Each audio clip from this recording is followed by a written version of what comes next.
Որովհետև հիմա օրակարգում Բայց ես այնքան հերոսներ ունեմ,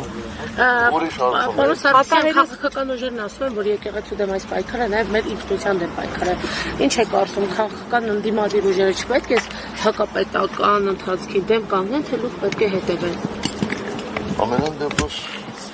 ես չեմ կարծում, որ բոլոր ընդդիմադիր ուժերը այդպես հետևում են կամ դրանից հաշիվ են ստանում։ Այո, այդ խնդիրը կա միասնական պայքար մղելով, բայց ցավոք դեռևս չի ստացվում։ Մատուցում է, որպես ես ուրիշների նման ընդդիմադիրների նկատմամբ։ Չէ, օրինակ հանրապետական կուսակցությունը եկեղեցու դեմ արշավ է, պարոն Սարգսյան, ամեն կիրակի մի եկեղեցի գնում է պատարագիչների խումբը։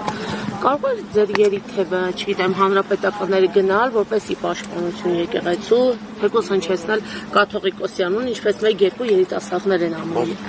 Կարծեմ, թե դուք տեղյակ չեք իրադարձություններից, հենց այստեղ ես հայտարարել եմ, որ մենք պատրաստ ենք վերապարի հորդորով ցանկացած գործողություն։ Դա իմ հարցերի պատասխանեք նախ։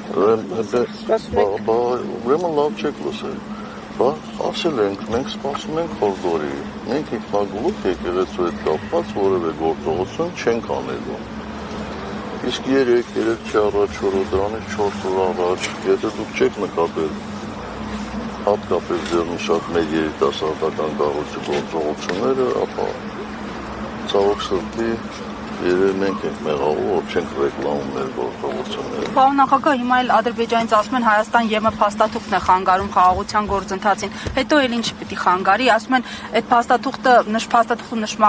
արցախցիների փախստականների իրավունքի մասին, ռազմագերիների մասին ու մեզ խանգարում է։ Բայց ես ինչ իմանամ, ինչ խանգարում։